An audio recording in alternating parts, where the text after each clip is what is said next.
কুরুক্ষেত্র স্থানে যুদ্ধের উদ্দেশ্য করে সমবেত হয়ে আমার সেনাদল আর ওই পাণ্ডবের পুত্রগণ কিম অকর্তব্য কি করিতেছে সঞ্জয়, এ বলে গীতার প্রথম অধ্যায় শুরু করলেন। মূলত গীতা দ্বিতীয় অধ্যায় থেকে গীতার শুরু। আমরা একটু গীতা থেকে আলোচনা করি এই প্রসঙ্গে। সবাই বলি হরে কৃষ্ণ, জোরে বলি হরে কৃষ্ণ। আমার এইবার পরপর দ্বিতীয়বারে এই আঙ্গিনায় আসা। এর আগেও বেশ কয়েকবার এসেছি আমার বলাইদার ডাকে। গতবার এসেছিলাম, এবারও এসেছি। গতবার আমি বলে গিয়েছিলাম চৈতন্য চরিতামৃতে শ্রীল কবিরাজ গোস্বামীপাদ বলেছেন, অন্তরে অন্তরে জপিলে সে কৃষ্ণ নাম নিজে নিজে তরে, আর উচ্চস্বরে নাম সংকীর্তনে পরোপকার করে। পশু পাখি কীটমাদি কহিতে না পারে, শুনিলেও সে কৃষ্ণ নাম তারাও সে তরে। এজন্যই ভক্ত সঙ্গে হরে কৃষ্ণ মহামন্ত্রটা জোরে বলতে হয়। সবাই বলি হরে কৃষ্ণ।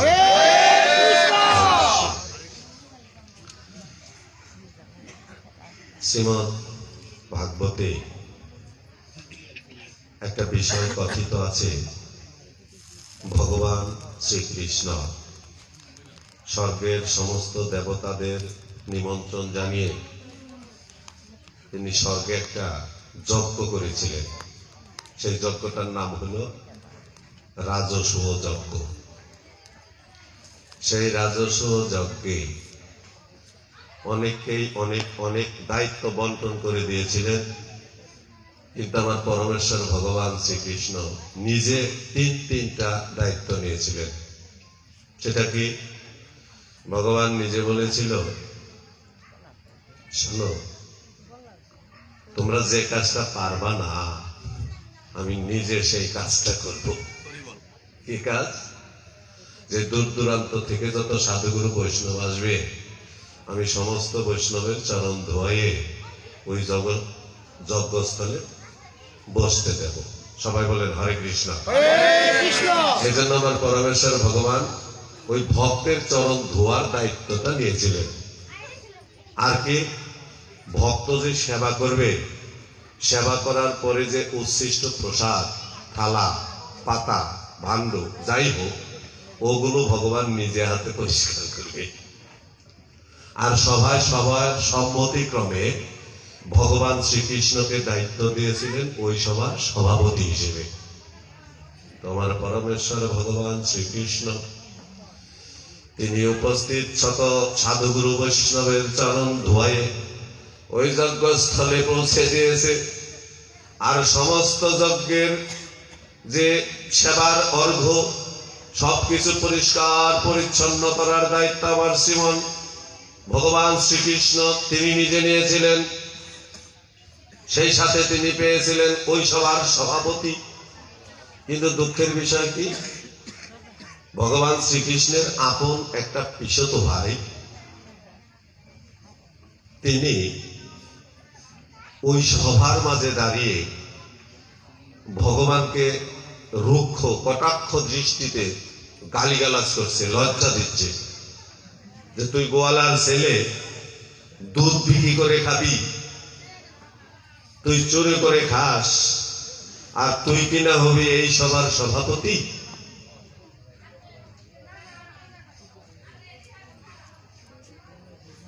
কৃষ্ণ কিছুই বলছে না। কেন বলছে না? একদিন কৃষ্ণের সেই পিসিমা কৃষ্ণকে অনুরোধ করেই কথাটা জানিয়েছিলেন। কেন? কৃষ্ণের পিসিমার গর্ভে যখন ওই সন্তান, তখন আকাশ থেকে দৈববাণী হয়েছিল যে মা, তোমার গর্ভে যে সন্তান জন্ম নিচ্ছে, এই সন্তানের হবে 4টা হাত আর 3টা চোখ। মানে 4টা হাত আর 3টা চোখ নিয়ে এই সন্তান জন্মগ্রহণ করবে, তুমি তার নাম রাখবে শিশুপাল।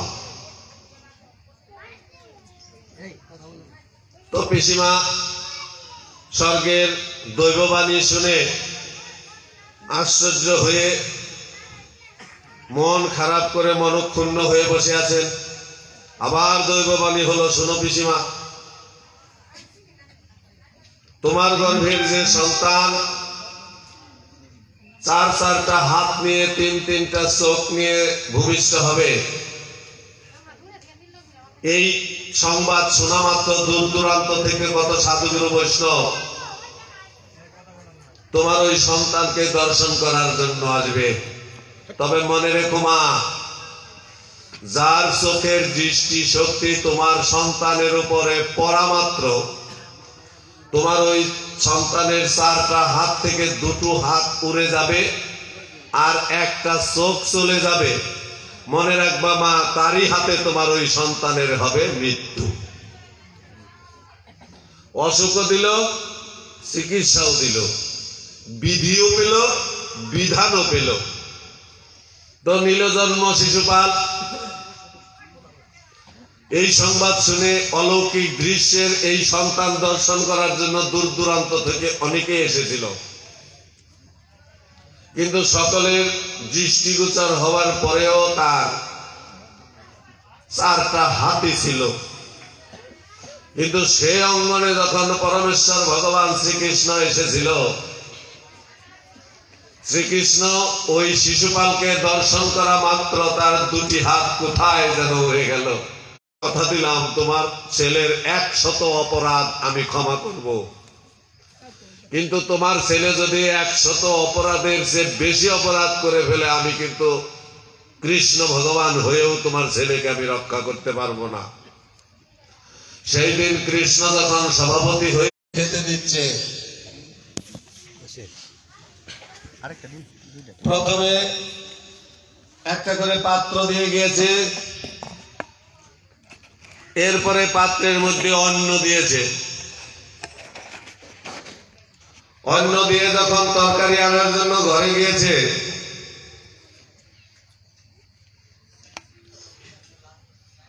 সব ছেলের পাতে অন্ন রয়েছে, কিন্তু একটা ছেলের পাতে অন্ন নাই। সে কে? ভীম। যখন তরকারি নিয়ে এসে দেখে সব ছেলের পাতে অন্ন আছে, কিন্তু ভীমের পাতে অন্ন নেই, তখন কুন্তির হয়েছে রাগ। এই রাগ দর্শন করে অর্জুন মাকে বলেছে, মা শোনো, মেজদা তো একটু বেশি বেশি খায়, তাই ও খেয়ে ফেলেছে, তো তুমি ওকে তরকারিটা দিয়ে যাও, আবার তুমি অন্ন নিয়ে আসো। কুন্তি আবার যখন অন্ন নিয়ে আসতে গেছে, এই ফাঁকি করছে, ওই খালি তরকারি খেয়ে ফেলেছে। যতবার দেয় ততবার, মানে দুইটা একসাথে দিতে পারে না, তরকারি আর ভাত। এক পর্যায়ে কুন্তির হয়েছে রাগ, রেগে গিয়ে কুন্তি ওই ভীমকে উদ্দেশ্য করে বলেছে, শোন ভীম, জীবনে তো অভাব দেখিসনি আর অনুভবও করিসনি। এই সংসার, যে সংসারে সুচের অগ্রভাগ পরিমাণ জায়গাও ছিল না, অথচ তোর বড় দাদা যে কত কষ্ট করে এই সংসারটা পরিচালনা করেছে তুই তো জানিস না। তুই শুধু খেয়েছিস আর অন্যের পায়ে পাড়া দিয়ে ঝগড়া বেঁধে বাঁধিয়েছিস, আর তো কিছু জীবনে শিখিসনি। কত কষ্ট করে যে সংসারটা চালাতে হয়েছে এটা তোর বড় দাদা একমাত্র জানে, তুই তো জানিস না।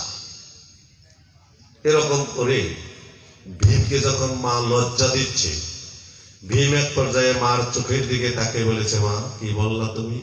আমি কিচ্ছু পারি না, আমি জীবনে কিছুই শিখি নাই, শুধু খেতে শিখেছি আর অন্যের পায়ে পাড়া দিয়ে ঝগড়া করতে শিখেছি।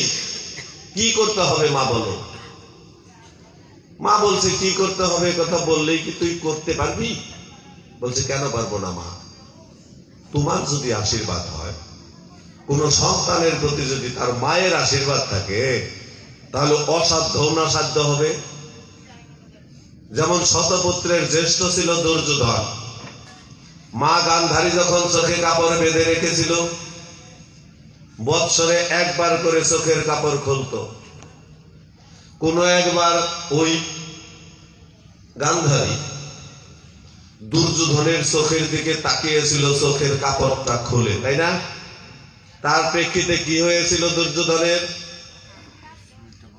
সারা গাটা পাথর হয়েছিল। কার কৃপায়?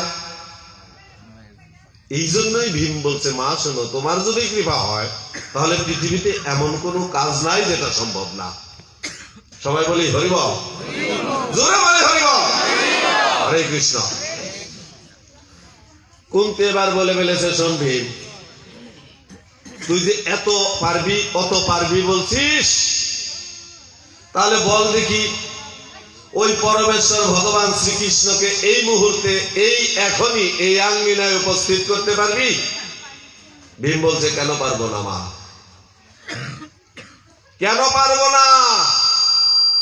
তুমি যদি আমাকে কিঞ্চিত কৃপা করো, আমি কথা দিলাম মা, আমি যদি এই মুহূর্তে এক্ষুনি কৃষ্ণকে এই আঙ্গিনায় এনে নাচাতে না পারি, তাহলে আমি আমার এই দেহে প্রাণই রাখবো না। সবাই বলেন হরিবল। আচ্ছা, যারা কৃষ্ণ কথা শুনবেন না মায়েরা, তারা একটা জোরে অনুধ্বনি দেন তো।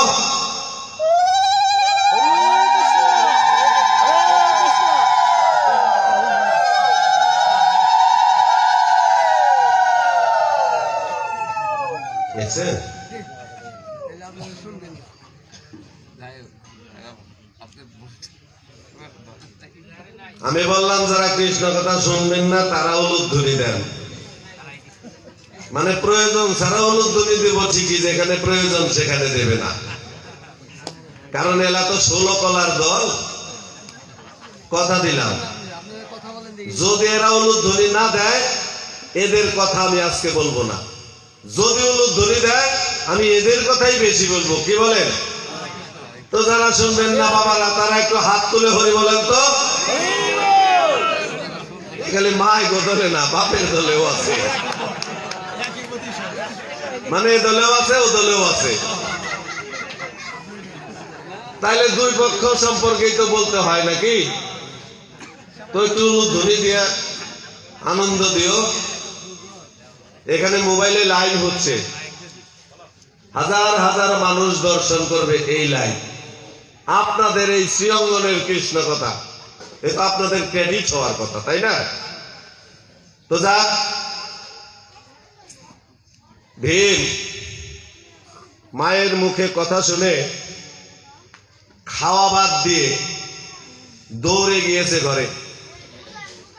ঘরে গিয়ে ভীমের হাতে একটা অস্ত্র থাকতো না, এরকম মোটা সোটা, কয় মণ ওজন, নাম কি অস্ত্রটার? ওই 80 মণ ওজনের গদাটা কাঁধে নিয়ে দৌড়ে এসে আঙ্গিনায় দাঁড়িয়েছে। গদাটাকে বারবার প্রণাম করছে আর বলছে, কৃষ্ণ তুমি কোথায়? কৃষ্ণ তুমি কোথায়? তুমি দেখা দাও, দেখা দাও। তুমি যদি আমাকে দেখা না দাও তাহলে আমি মায়ের কাছে যে আজীবনের জন্য ছোট হয়ে যাব, মাতৃবাক্য লঙ্ঘন হয়ে যাবে। তুমি যদি দেখা না দাও, মায়ের আশীর্বাদ আমার প্রতি পতিত হয়েছে, তবু যদি তুমি দেখা না দাও, এই জগতের কোন সন্তান কোন মাকে ভজনা করবে না, মায়ের কথা শুনবে না। সবাই বলেন হরিবল। বলে ওই গদাটা লাঠিমের মতো চারদিকে ঘোরাচ্ছে আর বলছে, কৃষ্ণ তুমি কোথায়? তুমি আসো, আমার মাকে দর্শন দাও। মাকে কথা দিয়েছে তোমাকে এই অঙ্গনে আসতে হবে। যখন আসছে না, ওই গদাটা উপরের দিকে ছুঁড়ে মেরেছে। গদাটা যখন উপরে থেকে ওই মাধ্যাকর্ষণ শক্তির প্রভাবে আবার যখন নিচের দিকে আসছে, গদার যে ভারী অংশ এরকম গোলাকার বৃত্তটা, ওটা নিচের দিকে, আর ওর নিচ দিয়ে হইল ওই গদার লম্বা ডাক্তার কিছু অংশ একেবারে চোখা শুয়ের মতো ওটা বেরিয়েছে। ওই চোখা মাথা বরাবর ভীম মাথা পেতে চোখের জল ছেড়ে দিয়ে বলেছে, কৃষ্ণ তুমি যদি এই ক্ষণে এই মুহূর্তে তুমি যদি আমার মায়ের কথা রক্ষা করার সুযোগ না দাও, তাহলে আমি এই গদার আঘাতে প্রাণ ত্যাগ করব। গদাটা যেই মাত্র ভীমের মাথা স্পর্শ করবে এমন সময় কৃষ্ণ কোথা থেকে যিনি আসে ওই গদাটা থাপা দিয়ে বলেছে, এমন ভাবে ধরতে হয় রে, এমন ভাবে রাখতে হয়। দৃশ্য পাল্টে গেল। কুন্তি মাতা জানতো আমার ভীম হলো বেশি খারাপ। আর কি জানতো, আমার ওই অর্জুন হলো কৃষ্ণের একনিষ্ঠ ভক্ত। প্রত্যেকটা ছেলে এক একটা গুণ নিয়ে এসেছিল ওই কুন্তির গর্ভে। যে কুরুক্ষেত্রের যুদ্ধে ভগবান নিজে ছিলেন অর্জুনের রথের সারথি, তাই না? সারথি মানে ড্রাইভার, যিনি রথ পরিচালনা করত। প্রত্যেকটা জীব যারা ভগবানকে অর্জন করতে পেরেছে তার এই দেহরথের সারথি আমার পরমেশ্বর ভগবান। এটা তত্ত্ব, তত্ত্ব মানে তাত্ত্বিক দিক, দৈহিক। এই দৃশ্য দেখে কুন্তি দৌড়ে এসে ভীমকে জড়ে ধরে বলেছে, বাবা তুই যে কৃষ্ণকে কত ভালোবাসিস এটা আমি আগে জানতাম না রে। আমি শুধু জানতাম তুই বেশি বেশি খাস আর বেশি বেশি লোকের সাথে পায়ে পাড়া দিয়ে ঝগড়া করিস, কিন্তু আজকে যে তোর মতো অভক্তের ডাকে আমার কৃষ্ণ এসেছে আমার আঙ্গিনায়, আমার জীবন ধন্য হয়েছে রে, আমার জীবন ধন্য হয়েছে।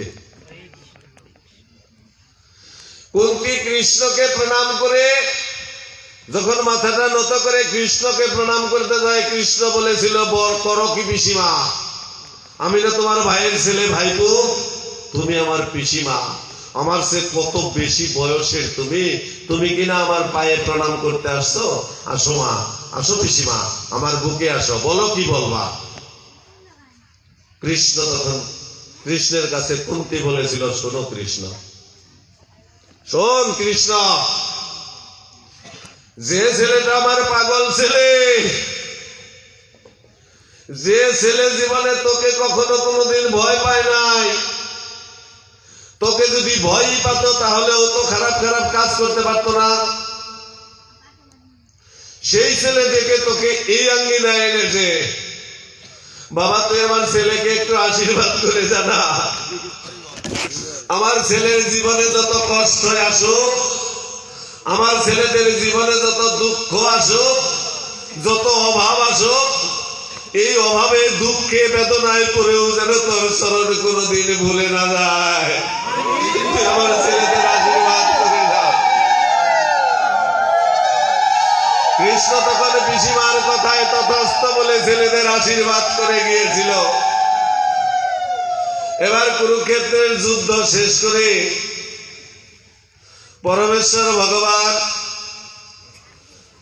পঞ্চপাণ্ডবের জ্যেষ্ঠ ভ্রাতাকে সিংহাসনে বসিয়ে দিয়ে কুন্তিকে ডেকে ডেকে বলেছে, পিসিমা তাহলে আমি এখন যাই। কুন্তি বলেছিল, শোন কৃষ্ণ, আমি জানি তুই যেখান থেকে একবার চলে যাস সেখানে আর কোনোদিন আসিস না, তুই তো চলে যাবি, তুই যে চলে গেলে আর কোনোদিন আসিস না।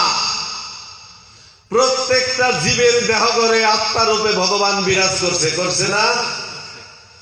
এই দেহগর থেকে আত্মা যদি একবার চলে যায়, বলেন দেখি বুকে হাত দিয়ে, এই দেহের ভিতরে কি সে আত্মা আবার প্রবেশ করে?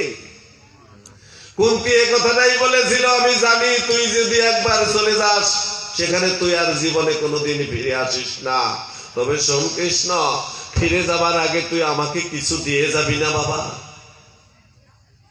কৃষ্ণ বলেছিল, কি চাও পিসিমা? কুন্তি বলেছিল, শোন কৃষ্ণ, আমি তোর কাছে চাচ্ছি দুঃখ, জ্বালা, যন্ত্রণা, বেদনা, অভাব। কৃষ্ণ হেসে দিয়ে বলেছিল, বলো কি পিসিমা, তুমি কি আমার সাথে ঠাট্টা করছো? কুন্তি বলেছিল, কেন ঠাট্টা করবো? কৃষ্ণ বলেছিল, তবে তুমি বলো পিসিমা, জগতের এমন কোন একটা লোক আছে যে অভাব চায়, দুঃখ চায়, জ্বালা চায়, যন্ত্রণা চায়, আর তুমি কিনা আমার কাছে দুঃখ, অভাব, জ্বালা, যন্ত্রণা এগুলো চেয়ে নিচ্ছ?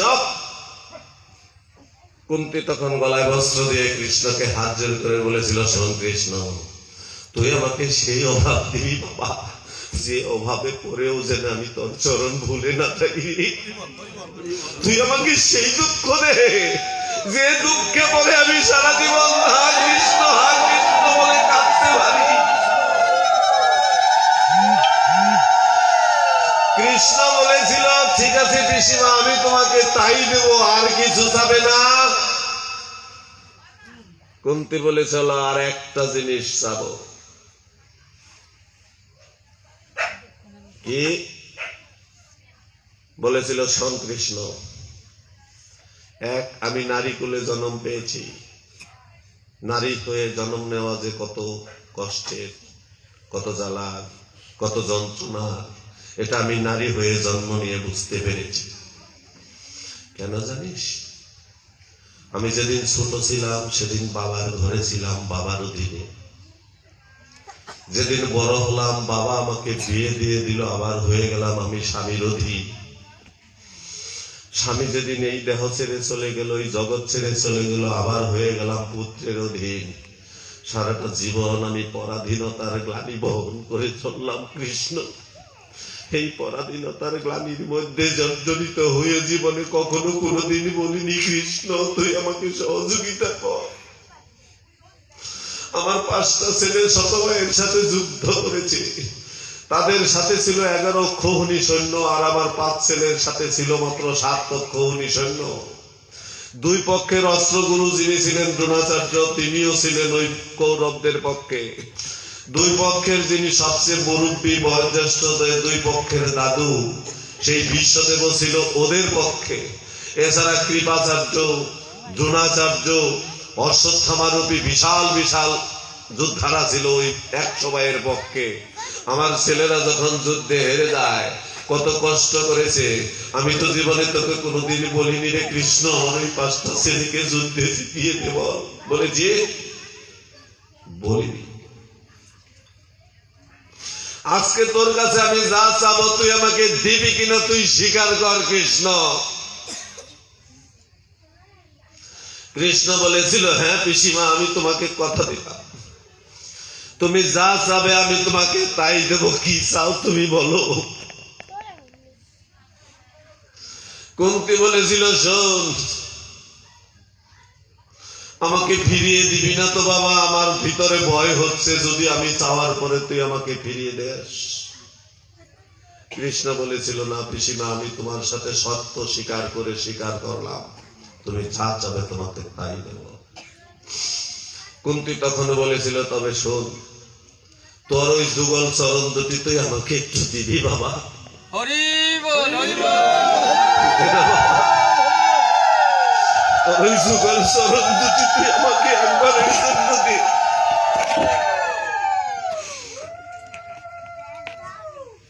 কৃষ্ণ বলেছিল, পিসিমা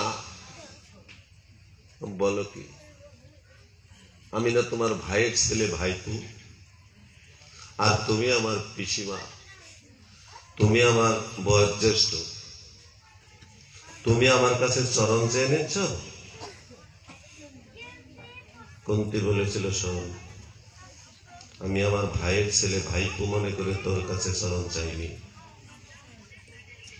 তুই আমার বয়সে ছোট আর আমি তোর চেয়ে বয়সে বড়, এ কথা ভেবে আমি তোর চরণটা চাইনি রে। কৃষ্ণ বলেছিল, তবে কেন তুমি আমার চরণ চেয়েছ পিসিমা?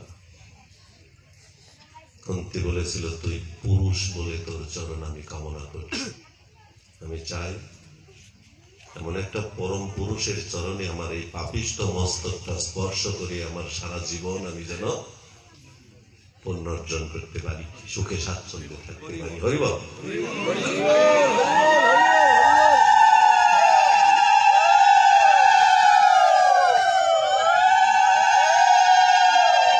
কৃষ্ণ বলেছিল, পিসিমা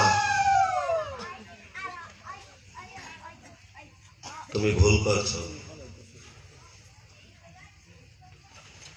তুমি আমাকে ভুল করছো, তোমার চোখ খারাপ হয়েছে, তুমি চোখের ডাক্তার দেখিয়ে নাও। কুন্তী বলেছিল, হ্যাঁ আমারই তো চোখ খারাপ হয়েছে। বল দেখি কৃষ্ণ, তোকে তো কত জনেই দেখেছে, চিনতে পেরেছে কে? কেউ তোকে চিনতে পারেনি। কেন জানিস? তুই যেদিন জন্ম নিয়েছিলে ওই কারাগারে। কোথায় জন্ম নিয়েছিল? কারাগারে যদি প্রশ্ন হয় কারাগারে, তাহলে ওই আগারটা কার? আমরা বলি কংসের কারাগার, ভুল বলি। তাই কুন্তি বলেছিল, তুই যেদিন জন্ম নিয়েছিলে ওই কারাগারে তোর পিতা তোকে রক্ষা করার জন্য, যিনি জগৎ পিতা, তিনি আকাশ থেকে শব্দ করেছিল, বসুদেব তোমার ছেলেকে নিয়ে রেখে আসো নন্দালয়ে। নন্দালয়ে যেদিন তুই বড় হতেছিস, তোর বয়স যেদিন মাত্র 4 দিন, সেই দিন পতনা গিয়েছিল স্তনে বিষ মাখিয়ে তোকে হত্যা করার জন্য। গেছিল না? পতনা তোকে হত্যা করার উদ্দেশ্যে তোকে কুলে নিয়ে স্তন পান করিয়েছিল। যেদিন পতনা তোকে কুলে নিয়ে স্তন পান করিয়েছিল, সেদিন কি পতনা তোকে দেখেনি? দেখেছিল, কিন্তু দেখে তোকে চিনতে পারেনি তুই কে।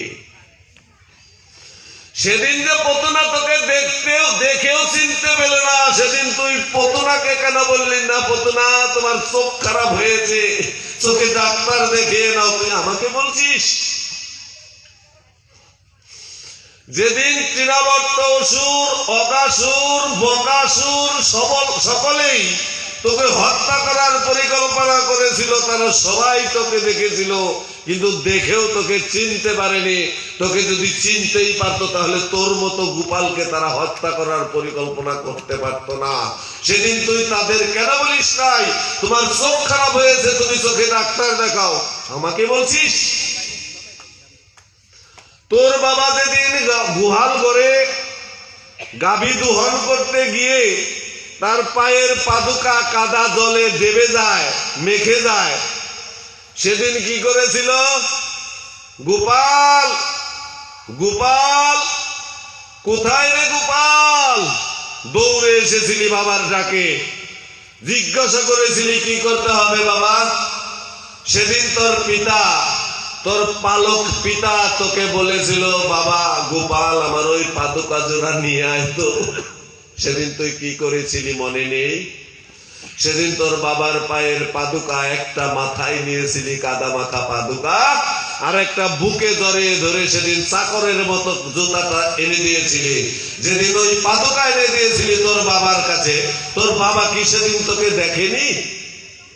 দেখেছে, কিন্তু দেখে তোকে চিনতে পারিনি।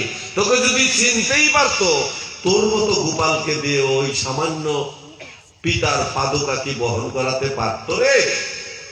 বল কৃষ্ণ, সেদিন তোর বাবাকে কেন বলিসনি?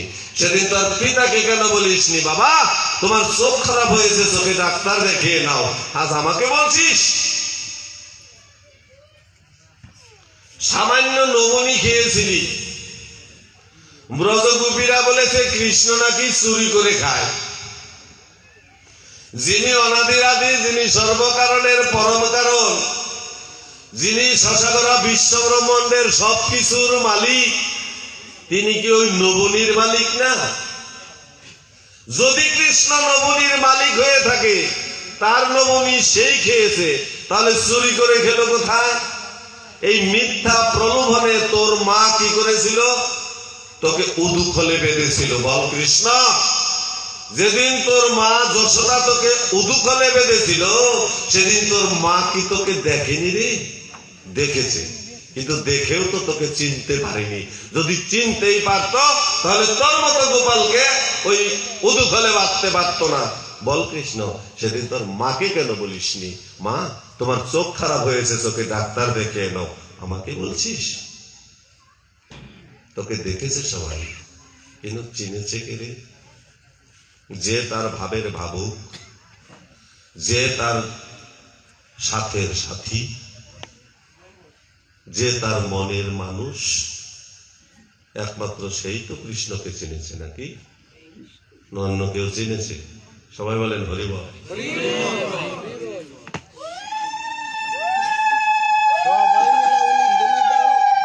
হরে কৃষ্ণ। এই প্রসঙ্গে কবি বলেছেন, ভাব যদি পেতে চাও উঠো ভাবুকের নাই, ওই ডাক গেছে নিত্যানন্দ রায়, ডাকো হে ব্রজের শ্যামরায়, জপ হে নিত্যানন্দ রায়। ভাবেতে নারদ মণি বিনাটি বাজায়, ভাবেতে মহাদেবে বাঘের চামড়া গায়। ভাবেতে নারদ মণি বিনাটি বাজায়, ভাবেতে মহাদেবে বাঘের চামড়া গায়। ভাবেতে ধরাশ্বতী কৃষ্ণ প্রেম অধিক খ্যাতি, স্তন কেটে বন্ধক রাখে অতিথি সেবায়। স্তন কেটে বন্ধক রাখে অতিথি সেবায়, জপ হে নিত্যানন্দ রায়, ডাক হে ব্রজের শ্যামরায়। ভাবেতে নারদ মণি বিনাটি বাজায়, ভাবেতে মহাদেবে বাঘের চামড়া গায়। ভাবেতে চণ্ডীদাস বর্ষি বায় 12 মাস, ভাবেতে চণ্ডীদাস বর্ষি বায় 12 মাস। মাস রূপে রজকিনী পায়, জপ হে ব্রজের শ্যামরায়, ডাক হে নিত্যানন্দ রায়। ভাবেতে শ্রী গোবিন্দ বাঁশরি বাজায়, মহাভাবে পাগল হয়ে তিনি এলো নদিয়ায়। ভাবেতে শ্রী গোবিন্দ বাঁশরি বাজায়, মহাভাবে পাগল হয়ে এলো নদিয়ায়। সে যে হরি হয়ে বলছে হরি, ধুলাই দিয়ে গড়াগড়ি। সে যে হরি হয়ে বলছে হরি, ধুলাই দিয়ে গড়াগড়ি। সোনার অঙ্গ ধুলা তেলোটায়, সোনার অঙ্গ ধুলা তেলোটায়, জপ হে ব্রজের শ্যামরায়, ডাক হে নিত্যানন্দ রায়। হরে কৃষ্ণ। জানেন আমরা কারা? জানেন না? আমরা এখানে যারা বসে আছি আমরা কারা বলবো? আমরা তারা যারা বিশ্বাস করি এই ত্রয়োবিংশ শতাব্দীর শেষ লগ্নে দাঁড়িয়ে যে গরুর লেজ ধরে আমাদের আত্মা স্বর্গে যায়, আমরা তারা। আমরা তারা যারা বিশ্বাস করি এই দুয়ারের মধ্যে একটা পাত্রের মধ্যে জল নিয়ে মন্ত্রপুত করিয়া ফু দিলে পরে এই জল স্বর্গে আত্মায় খায়। আমরা কারা? যারা বিশ্বাস করি যিনি আমার দিগম্বরী মাতা, যে মাতা আমার দিককে অম্বর করেছে, কাপড় পরেছে, তাকে একটা সাদা কাপড় আর লাল শাড়ি আর লাল পেরে একটা সাদা কাপড় দিতে জানি, আমরা তারা। আমরা কারা? যে বাবা জীবনে কোনোদিন কাপড় পরে নাই, বাকশাল পরেছে, আমরা তাকে একটা কাপড় দেওয়ার প্রার্থী, আমরা তারা। আমরা কারা? বাবার পাশে যে একটা শিয়াল থাকে মহামায়া, তাকে একটা গামছা উপহার দেওয়ার লোক আমরা। একবারও ভেবে দেখি না সত্যিকারে আমরা কারা। এই শিক্ষা দিলেন কে? এই শিক্ষা দিলেন আমার গৌর হরি। কিভাবে? উপনিষদে একটা গল্পে বলেছে, নচিকেতা নামে একটা ঋষিপুত্র, তার বাবা একদিন একটা যজ্ঞ করেছিল, যজ্ঞের নাম হলো বিশ্বজিৎ যজ্ঞ। বিশ্বজিৎ যজ্ঞের বিধান হলো যজ্ঞ শেষে প্রিয় বস্তু সব দান করে দিতে হয়। তো যজ্ঞ শেষ প্রিয় বস্তু হিসেবে দান করে দিয়েছে পালের যত বয়স্ক গাভী ওগুলো। দূর থেকে নচিকেতা দৌড়ে এসে বাবাকে বলেছে, বাবা শোনো, আমি তো তোমার একমাত্র ছেলে নচিকেতা, আমিও তো তোমার জীবনে একজন প্রিয় নাকি? তুমি যজ্ঞ করলে বিশ্বজিৎ যজ্ঞ, যজ্ঞ শেষে প্রিয় বস্তু হিসেবে দান করলে পালের বয়স্ক গাভীগুলি, কিন্তু আমি যে তোমার একমাত্র ছেলে, আমাকে তুমি কার কাছে দান করলে? বারবার বলতে বলতে বাবা একবার বলে ফেলেছে, শোন, আমি তোকে জমের কাছে দান করে দিলাম। মাকে প্রণাম জানিয়ে, বাবাকে প্রণাম জানিয়ে, মা বাবার কাছ থেকে বিদায় নিয়ে নচিকেতা হাঁটতে হাঁটতে জমালয়ের দ্বারে গিয়ে উপস্থিত। দিয়ে দেখে যমরাজ জমালয়ের দ্বার বন্ধ করে দিয়ে কোথায় যিনি গিয়েছে। একদিন, দুদিন, 3 দিন বসে থাকার পরে তৃতীয় দিন এসেছে যমরাজ। এসে দেখে তার মন্দিরের সামনে একটা জ্বলন্ত অগ্নিকুণ্ডের মতো ফুটফুটে ঋষিপুত্র বসে আছে। যমরাজ জিজ্ঞাসা করেছে, তুমি কে? নচিকেতা বলছে, আমি নচিকেতা। কি কারণে এখানে এলে? কিভাবে এলে? নচিকেতা বলছে, কিভাবে এলাম তা তো জানি না, তো আমার বাবা একটা যজ্ঞ করেছিল, যজ্ঞটার নাম হলো বিশ্বজিৎ যজ্ঞ। এই যজ্ঞের বিধান হলো যজ্ঞ শেষে প্রিয় বস্তু সব দান করে দিতে হয়। তো আমার বাবা যজ্ঞ করেছে, আমি বাবার একমাত্র সন্তান নচিকেতা, অত্যন্ত প্রিয় আমি, তে আমাকে আপনার কাছে দান করে দিয়েছে। এই দানের যে চেতনা, এই চেতনায় তোমার কাছে আমি ফিরে এসেছি। যমরাজ বলছে, এখানে তো জীবন্ত অবস্থায় কেউ থাকতে পারে না, তুমি চলে যাও, মৃত্যুর পরে এখানে এসো। নচিকেতা কোনোভাবে আসবে না। অবশেষে যমরাজ নচিকেতাকে কথা দিয়েছিল, এখানে থাকা তো যাবেই না, এর বিনিময়ে তুমি যা চাবে আমি তোমাকে তাই দেব। নচিকেতা হেসে দিয়ে বলেছিল, তাহলে আমি যা চাবো তাই দিবেন? বলছে, হ্যাঁ।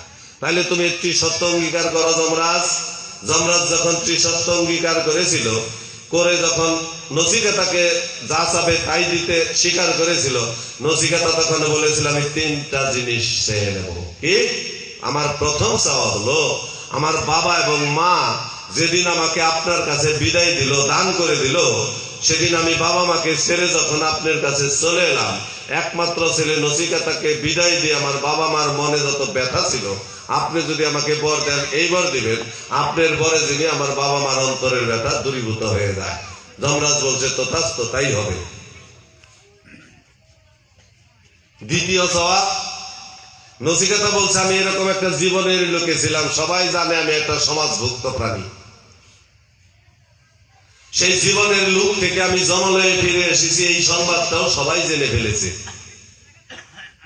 আবার যদি আমি জমালয় থেকে ফিরে যাই, ওই জীবনের লোকে সবাই তো উপস্থিত, সবাই আমাকে ভূত বলে অপেক্ষা করবে, আমাকে দেখে ভয় পাবে, পাবে না?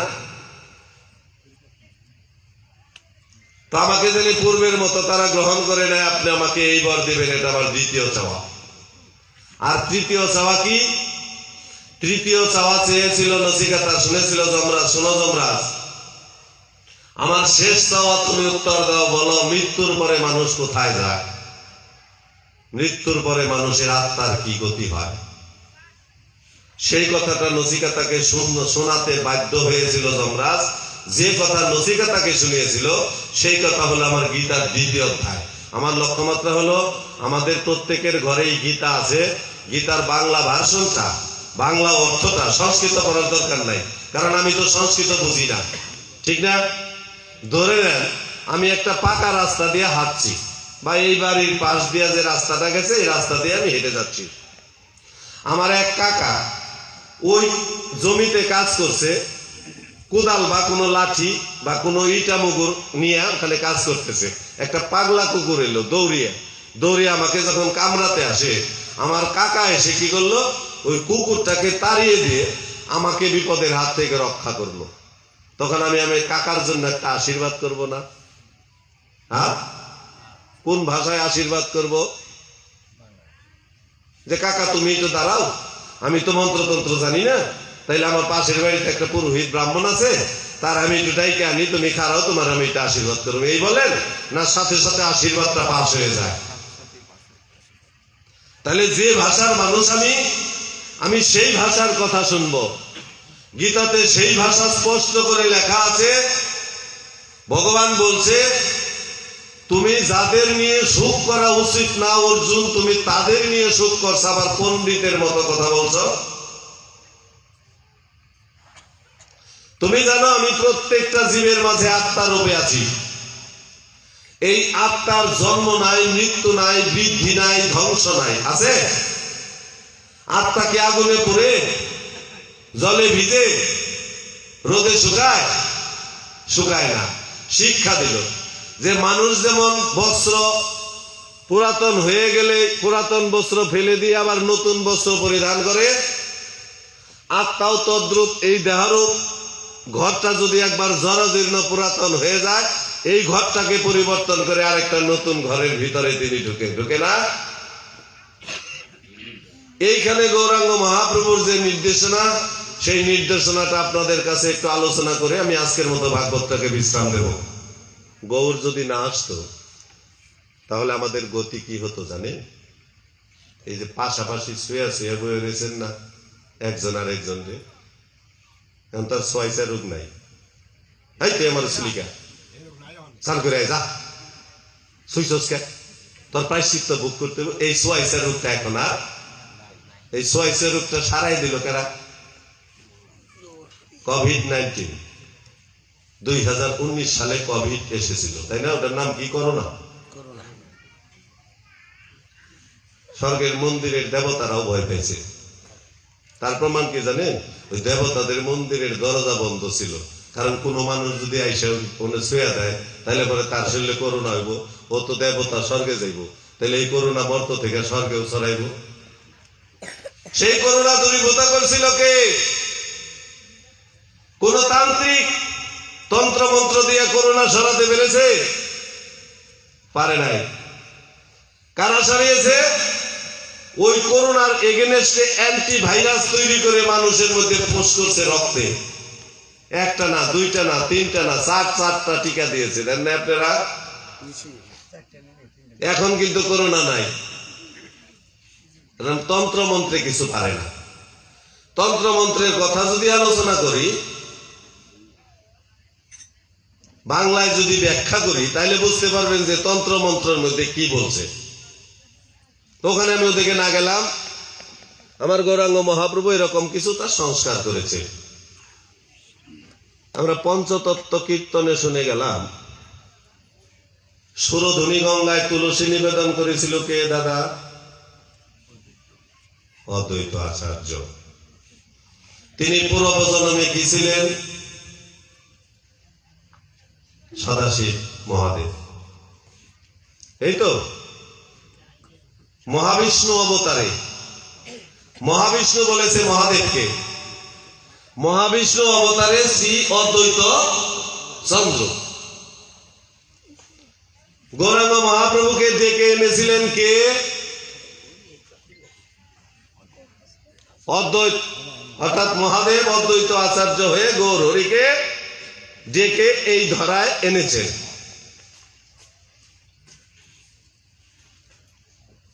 সাধু বৈষ্ণবেরা বলে এই বিশ্ব ব্রহ্মাণ্ডে যা আছে তা নাকি আমার এই দেহ ভাণ্ডেও। ওই মহাদেব আমার এই দেহের মাঝে আছে না? আয় কোথায় যান? যাবেন গা? ভালো লাগতেছে না? হ্যাঁ, আচ্ছা। ওই মহাদেব আমার দেহের মাঝে কোথায়? সাধুগুরু বৈষ্ণবের মুখে শুনেছি 18 মোকামের তত্ত্বে। 18 মোকামের তত্ত্ব কথায় জীবের মাঝে মহাদেবের স্থান কোথায়?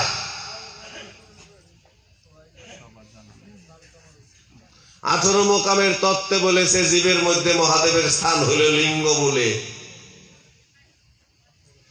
যে পথে শুক্র এবং মূত্র বেরোয়, মূত্র বেরোলে শরীর দুর্বল হয় না, শুক্র বেরোলে বিছানায় শরীর পড়ে যায়, যায় না? ওই পথের ওই দ্বারের দারোয়ান হয়ে রয়েছেন আমার সদাশিব মহাদেব। এবার চলে যান, আপনাদের এই উপজেলার নাম নবাবগঞ্জ।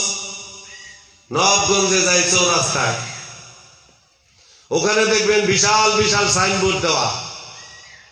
সাইনবোর্ডের মধ্যে লেখা আছে গাবতলী, আছে গুলিস্তান, আছে আশেপাশে জায়গার নাম, থাকে না এরকম? যে লেখাটা তার ওইখান দিয়ে একটা তীর চিহ্ন আছে না বাবু? তীর চিহ্ন দিয়ে কি বোঝাইছে? হ্যাঁ, দিক নির্দেশনা করেছে, যদি ওদিকে যাস তাহলে এই স্থানটা তুই পাবি। এবার মন্দিরে ঢুকি, গৌরীয় বৈষ্ণব যারা, নিতাই বাড়ির ভক্ত যারা, বিভিন্ন মঠ মন্দিরের উপাসক যারা, বিভিন্ন মঠ মন্দিরের ভক্ত যারা, তাদের দ্বাদশ সঙ্গে দ্বাদশ ফোঁটা থাকে না, ত্রিলোক থাকে না? ত্রিলোক কোন ত্রিলোক? স্বর্গ, মর্ত, পাতাল, এই তিন লোকের প্রতীক ওই ভক্তের অঙ্গে থাকে। এবার একটু ভাবেন, যে ত্রিলোকটা কপালে থাকে, উপরের অংশটুকু দুইটা ভাগে ভাগ করা, তাই না? ফাটানো না উপরের অংশটা বাবু। ওইটার নিচের অংশ যেটা নাকের মধ্যে থাকে, এটা চোখা না? বলেন তো কোন দিকে চোখা? আর একটু নিচে নামি কণ্ঠে। দ্বাদশ সঙ্গে দ্বাদশ তিলক দিতে গেলে তো, ফোঁটা দিতে গেলে তো কণ্ঠেও দিতে হয় নাকি? তো নাকেরটা চোখা হইল নিচের দিকে, কণ্ঠেরটা কোন দিকে চোখা প্রভু? হ্যাঁ, ওইটাও নিচের দিকে। এখন না বললেন, পরে কোনো বৈষ্ণবকে দেখবেন, তারপরে বলবেন যে হ্যাঁ কিনা না। ওইটাও নিচের দিকে, বুকে দিছে একটা, ওইটাও নিচের দিকে চোখা, নাভিতে দিছে, ওইটাও নিচের দিকে চোখা, ডান হস্তে দুইটা, ওইটাও নিচের দিকে চোখা, বাম হস্তে দুইটা, সেটা কোন দিকে? ওইটাও নিচের দিকে, পৃষ্ঠদেশে একটা, ওইটাও নিচের দিকে, এই দুই পেটের মধ্যে দুইটা, এই দুইটা কোন দিকে বলেন? এই দুইটা নিচের দিকে না, এই দুইটা এরকম কাত। এই কাতের চোখা মাথা বরাবর একটা রেখা টানবেন কল্পনায়, আর এই কাতের চোখা মাথা বড় করে একটা রেখা টানবেন কল্পনায়, আর এই বরাবর স্ট্রেট লাইন বরাবর যেটা আছে এইটা বরাবর একটা রেখা টানবেন। তিনটা রেখানে যেখানে মিলিত হবে সেই স্থানে হইল মহাদেবের স্থান। সবাই বলেন হরি বল।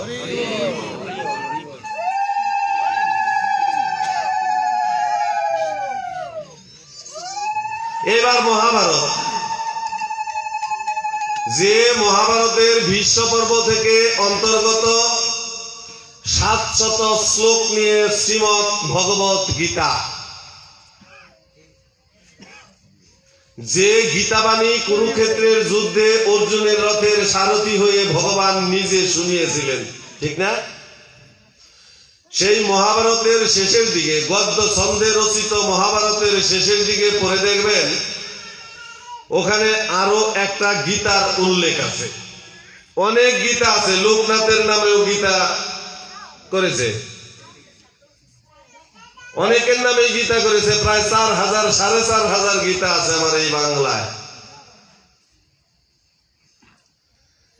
ওই যে বাণী কুরুক্ষেত্রের যুদ্ধের মাঠে দাঁড়িয়ে ভগবান অর্জুনকে শুনিয়েছিল, যখন শুনিয়েছিল তখন যুদ্ধ বেঁধেছে। কেউ শঙ্খধ্বনি করছে, কেউ যন্ত্রণায় কাতর হয়ে চিৎকার করছে, কেউ অন্যান্য যন্ত্রের শব্দ এত প্রকট আকার ধারণ করেছে কুরুক্ষেত্রের রণাঙ্গনে। এই বিশাল শব্দের মধ্যে অর্জুন সবগুলি কথা মন দিয়ে শুনতে পারে নাই। এই জন্য কুরুক্ষেত্রের যুদ্ধ শেষে ভগবানকে অর্জুন আবার জিজ্ঞাসা করেছিল, অর্জুন, আরে কৃষ্ণ ভগবান, যে মধুময় বাণী তুমি কুরুক্ষেত্রের যুদ্ধে আমাকে শুনিয়েছিলে, সেই মধুময় বাণী ওই সময় আমি মন দিয়ে শুনতে পারি নাই, অত্যন্ত মধুর কথা, আমি সেই মধুর কথা আবার শুনতে চাই। এই কথা বলার পরে ভগবান অর্জুনকে ওই মধুর কথা আবার যখন শোনাবে, তখন ভগবান বলেছিল, শোনো অর্জুন, যখন কুরুক্ষেত্রের যুদ্ধে তোমার রথের সারথি ছিলাম আমি, তখন সদাশিব মহাদেবের সাথে আমার একটা যোগসূত্র ছিল, কিন্তু এখন তো সেই যোগসূত্র নাই, এই জন্য আমার সব কথা মনে নাই। যে কথাগুলি মনে আছে সে কথা আমি বলবো, আর যে কথা মনে নাই সে কথা আমি আমার মতো করে বলবো বলে যে বাণী শুনিয়েছিল পুনরায়, সেই বাণীটার নাম হলো অনুগীতা। এখন ডিজিটাল বাংলা, অ্যান্ড্রয়েড সেটে সার্চ দিলেই সবকিছু পাওয়া যায়, পড়ে নেবে। এইখানে বলল যোগসূত্র মহাদেবের সাথে নেই, আবার গৌড়ীয় বৈষ্ণবদের এই চিহ্ন ধরে সামনের দিকে অগ্রসর হলে সেখানে 18 মুকামের সেই মুকাম যে মুকামে মহাদেবের স্থান। আবার এই কলিযুগের যুগকর্তা যিনি গৌরাঙ্গ মহাপ্রভু, তাকে ডেকে এনেছিলেন আমার ওই মহাবিষ্ণু অবতার অদ্বৈত আচার্য। তাহলে তাকে ভজন অবশ্যই করতে হবে, যে যুগে যেভাবে করার নির্দেশনা দিছে সেইভাবে। সেই গৌরকে ডেকে এনেছিলেন আমার অদ্বৈত আচার্য সুরধুনী গঙ্গায় তুলসী নিবেদন করে। আমরা সবাই জানি গৌর কেন এসেছিল, এই প্রশ্নের উত্তর আমরা জানি। গৌরাঙ্গ মহাপ্রভু নাম বিলানোর জন্য এসেছিলেন, সত্য। নাম বিলাতে এসে দেখে অনাচার অবিচার দুরাচার, এই অনাচার অবিচার দুরাচার দূর করার জন্য তাকে অনেক অনেক কর্ম করতে হয়েছে। কয়টা বাজে? আমি একটু বলি, 10টায় শুরু করেছি, কেমন একটু বলে শেষ করবো, কারণ একটা কথার ফিনিশিং না দিলে তো হয় না। হরে কৃষ্ণ, সবাই বলে হরে কৃষ্ণ। আর যদি বিরক্ত লাগে ছেড়ে দেব, প্রেম ভালোবাসা থাকতেই ছাড়তে হয়। কেননা রবীন্দ্রনাথ ঠাকুর ছোট গল্পের ব্যাখ্যায় বলেছে, সংজ্ঞায় বলেছে, ছোট প্রাণ ছোট ব্যথা, ছোট ছোট দুঃখ কথা নিতান্তই সহস্র, সহস্র বিস্তৃত রাশি প্রত্যহ যেতেছে ভাসি, এরই দু চারটি অশ্রুজল, নাহি বর্ণনার ছটা, ঘটনার ঘন ঘটা, নাহি তত্ত্ব নাহি উপদেশ, অন্তরে অতৃপ্তি রবে, সাঙ্গ করি মনে হবে শেষ হয়েও হলো না শেষ। তো যাক, কষ্ট করে যখন বসেছেন আর একটু বসেন। হ্যাঁ, আচ্ছা, সেই গৌরামার আমরা কত ভুল ভাল জানি। আমি কিছু সত্য তথ্য নিয়ে আপনাদের সম্মুখে এসেছিলাম, কিন্তু দুঃখের বিষয়টি 8টায় শুরু হলে পরে মন খুলে বলতে পারতাম, শুরুই করছেন আপনারা 10টায়।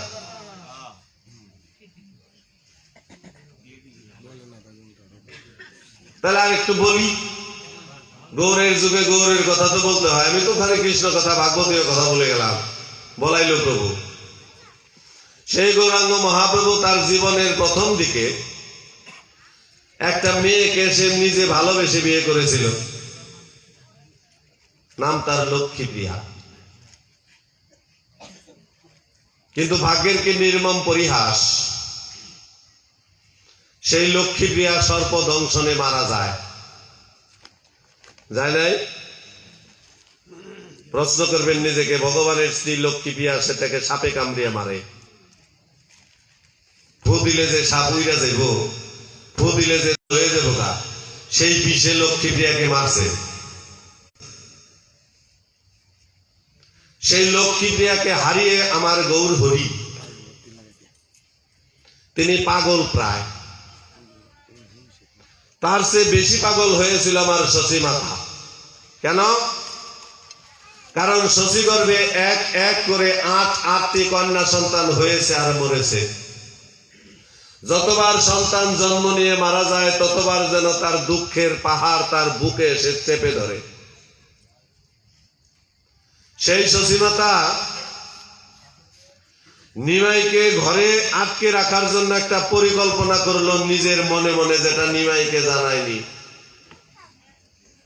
কি সেই পরিকল্পনা? শশী ভেবেছিল আবার নিমাইকে আমি আবার বিয়ে দেব, ওর ঘরে যদি ফুটফুটে সুন্দরী রমণী থাকে, বউ থাকে, তাহলে আমার নিমাই ঘর ছেড়ে যেতে চাবে না। এই ট্রিটমেন্টটা তো আমরাও আমাদের সংসারে দেই, তাই না? পাঁচজামি ফাজলামি করলে তারে কি করেন, ওইটাই বড় চিকিৎসা। তো শশী মাতা, নিমাই বলছে, বলো কি মা, আমি বলে খাবো সেই মেয়েকে তো আমি জীবনে দেখি নাই, আচ্ছা ঠিক আছে মা, আমি তোমার কথার অবাধ্য হব না, তুমি যা করতে বলবে আমি তাই করব। আমি বিষ্ণুপ্রিয়াকে বিয়ে করব, ঠিক আছে, কিন্তু মা তোমাকে আমি বলে যাই, আমি যে আমার ভিতরে অন্তরে ভালোবাসা ছিল, আমার সমস্ত ভালোবাসা আমি উজাড় করে দিয়েছিলাম ওই লক্ষ্মী প্রিয়াকে। আমার জীবনে আর সেই ভালোবাসা নেই যে ভালোবাসা আমি বিষ্ণুপ্রিয়াকে দিতে পারবো। তার মানে বিষ্ণুপ্রিয়াকে নিয়ে সে সংসার করতে পারবে না। সেই বিষ্ণুপ্রিয়ার সাথে যখন গৌরের পানি গ্রহণ করে দেয়, তখন বিষ্ণুপ্রিয়ার বয়স ছিল মাত্র 14 বছর, আর গৌরের বয়স ছিল তখন 24 বছর।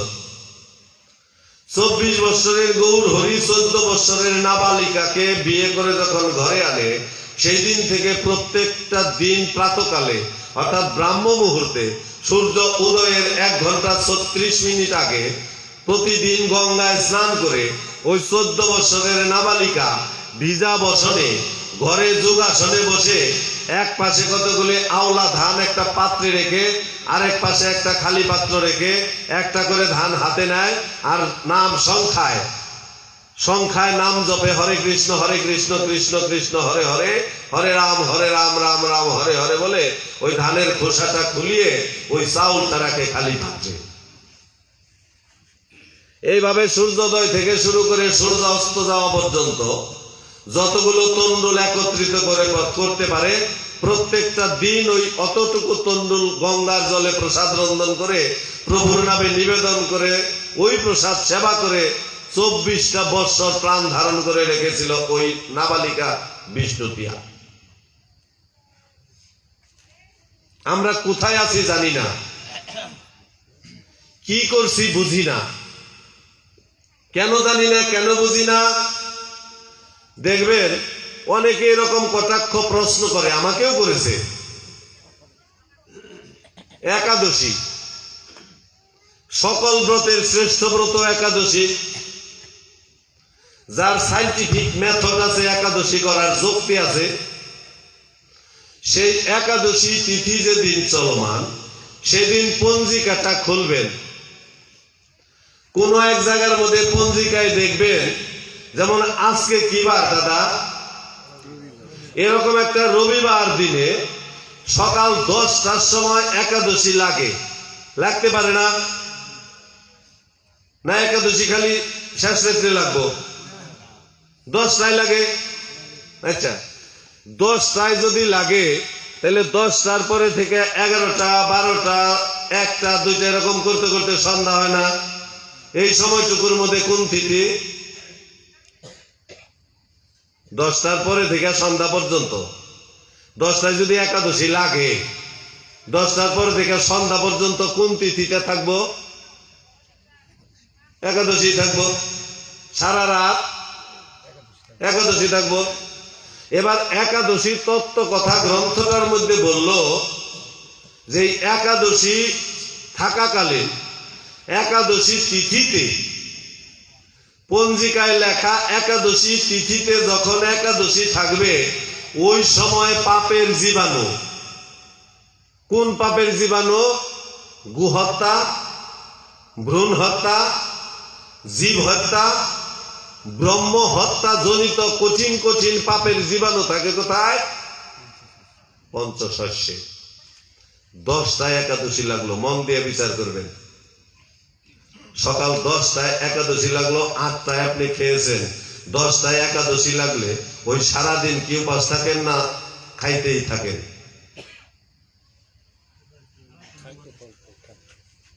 সারা রাত, দিনেও খাই রাতেও খাই, উপাস থাকে না দাদা? উপাস থাকে তার পরের দিন। কেন তার পরের দিন থাকে এরকম প্রশ্ন আমাকে করে।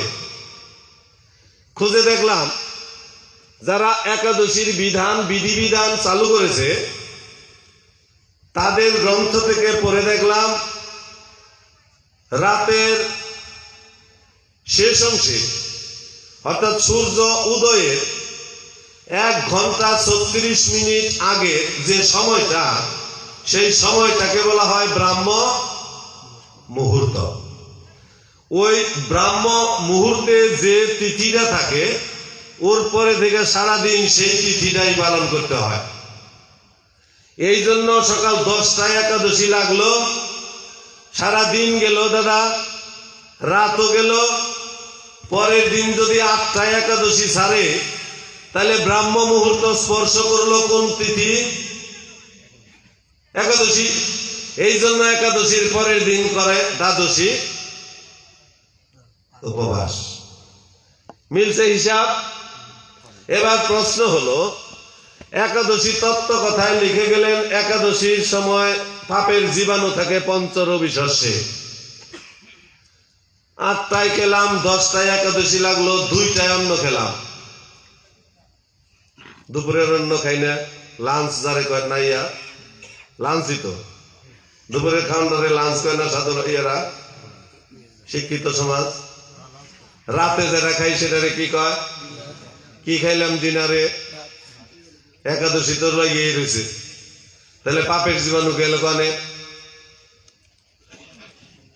এখানে একাদশী কিন্তু যারা ইস্কন অনুসরণ করে তারা দ্বাদশী পালন করে, আর যারা নর্মালি একাদশী পালন করে তারা ওই সঠিক টাইমে। হরে কৃষ্ণ। দাদা একটা সুন্দর কথা বলছে। ইসকনকে শতকোটি প্রণাম জানাচ্ছি। তারা এই সংবিধানটা তৈরি করছে, তারা বিজ্ঞান সম্মত সংবিধান দিছে, জানেন না? যারা তিথি নক্ষত্র গণনা করে বিজ্ঞান সম্মত যৌক্তিক বিষয়গুলি জীবের সামনে তুলে ধরেছে। এখন আর ওই পঞ্জিকা বেশি ফলো করবার চায় না। ইসকনের যে ওই যে একটা চার্ট করছে একাদশীর, ওই চার্টটা মোবাইলের ছবি তুলে রাখছে না ভাই? ছবি তুলে রাখছে না? ওই একাদশী কবে রে নিতাই? নিতাই করলো কি একাদশী খুঁজবার নাকি, আর ঘরে পঞ্জিকা আনবার গেল না, মোবাইলটা স্টার্ট করে ঠেলা ঠেলি শুরু করলো, ঠেলা আনলো এই ছবিটা, কয়ে দিল অমুক দিন একাদশী, তাই না বর্দা? কিন্তু প্রশ্ন সেটা না। প্রশ্ন হইল, একাদশী তিথিতে যদি একাদশীতে পাপের জীবাণু পঞ্চরবি শস্যে থাকে, একাদশী থাকতে তো আমি পঞ্চরবি শস্যটা খেলাম। মূলত উপবাস কি? একাদশীর আগে অমাবস্যার পূর্ণিমা, এই কথাটাকে ব্যাখ্যা করছে পঞ্জিকায় বেশি। আগে এটাই পালন করতো, কিন্তু অমাবস্যার নিশি পালন পঞ্জিকায় লেখা স্পষ্ট করে, আর পূর্ণিমার নিশি পালন। নিশি মানে কি? রাত, মানে রাতে খাওয়া যাবে না। কেন রাতে খাওয়া যাবে না? মুনি ঋষিরা এই সিদ্ধান্ত কেন দিল? এবার আমরা ধরতে যাই গাছে গাছে, ডালে ডালে কত পাখি থাকে না? শালিক, কাক, বক, এগুলো থাকে না? এরা খায় কখন? রাতে। কি খায় ওরা? এরা যেহেতু রাতে খায় না, এই জন্য ওদের রক্তে কোলেস্টেরল থাকে না, ওদের মাংসে চর্বি থাকে না। দাদা সত্যি কথা, দেখবেন এটা পাখি, ওর শরীরে চর্বি নাই, এটা বদল। এই শিক্ষাটা আমার গৌর হরি রেখে গেছেন যেখানে। আমি যদি আবার কখনো সময় পাই আমি বলবো, কথা দিয়ে গেলাম। আর এই ত্রিলোক, যে ত্রিলোক আমরা কপালে ধারণ করি, দ্বাদশ সঙ্গে দ্বাদশ পূজা দেই, এই ত্রিলোকটা কোথা থেকে এলো, কার থেকে উৎপত্তি হলো, ত্রিলোকের উৎপত্তি স্থলটাও বলবো। একদিনে তার এত কথা বলা যায় না। বলতে পারতাম 2 ঘন্টা সময় দিতেন, আমার 8টায় বসাইতেন, 10টায় শেষ করতাম, 11টায় ঘুমিয়ে পড়তাম। কালকে রাত 2টার সময় জায়গা আসছি সাভারে নবীনগরের কাছে বাঁশবাড়ি, 2টার সময় শুইতে গেছি, ঘুমাই নাই। সারাদিন স্কুল করছি, আর সারাদিন অর্ধেক বেলা।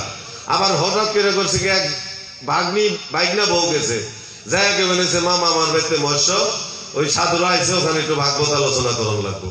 আমি কই মাসে আমি এটা পারব না, কারণ দিনের বেলা আমি কোনো অনুষ্ঠানে যাই না, গেলে এলাকার মানুষের সমালোচনা করে। কয় না যাও নি লাগবো, আমি হেডমাস্টারে বলি গা। হেডমাস্টারের কাছে যায় গেছে, মামারে আমার একটু লাগবো, আমি গরিব মানুষ, পারি না, এক মুঠ চাইল জাল করে আমি মানুষের ভক্তকে সেবা করাবো। এখন হেডমাস্টার কয় কি ঠিক আছে যান। ওইখানেও মাইক ছাড়া কতক্ষণ হই হই করে আইছি। তারপরে দুলাবালির মধ্যে আইছি, এ নাই না বসাইছেন আপনারা আমার 11টার সময়। বিরক্ত তো সবারই লাগবো, আমারই পিছন ব্যথা হয়ে গেছে গা। ওই যে দাদা কীর্তন করছে, ওইখান থেকে ছাড়ে নাই, ওই জায়গায় বসে রয়েছে। 1 ঘন্টা কীর্তন আর 1 ঘন্টা পাঠ, এক জায়গায় কতক্ষণ বসে থাকুন যায়, পিছনটা লাইগে জায়গা না। সেই গৌরাঙ্গ মহাপ্রভু আমার বিষ্ণুপ্রিয়াকে যখন বিয়ে করে, বিষ্ণুপ্রিয়াকে বিয়ে করার পরে তিনি সন্ন্যাস নিয়ে চলে যায় না? আচ্ছা বলেন দেখি, বিষ্ণুপ্রিয়াকে সন্ন্যাস নেবার অনুমতিটা দিয়েছিল কে? বিষ্ণুপ্রিয়ার মা কি, আরে নিমাইয়ের মা কি নিমাইকে সন্ন্যাস নেবার অনুমতি দিছিল? প্রতিটা কখন?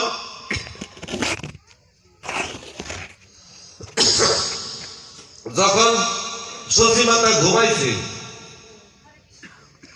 গভীর রাত্রে নিমাই শশীমাতার কাছে গেছে, গিয়ে মার কাছে সন্ন্যাসের অনুমতি চাইছে। মা তখন কি বলছিল?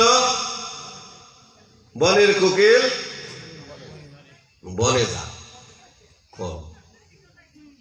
যিনি আমার গৌর, যিনি এই কলিযুগের ভগবান, যিনি দাপরের কৃষ্ণ এবং রাধারানীর মিলিত তনু, যিনি সত্যের হরিতে তার রাম, দাপরের কৃষ্ণ, এ যুগের যিনি গৌর হরি, যিনি এই সমুদ্র সৈকত থেকে শুরু করে হিমালয়ের পাদদেশ পর্যন্ত যতগুলি মানবকুল আছে, সমস্ত জরাজীর্ণ অভাবী মানবকুলকে, বিপদে পড়া মানবকুলকে তুলে ধরার জন্য যার এই পৃথিবীতে আগমন, তিনি যদি মায়ের অনুমতি ছাড়া সন্ন্যাস নেয়, জগতে কোন সন্তান মাকে ভজনা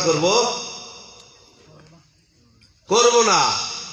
তবে করব তারা মাকে, কোন মাকে?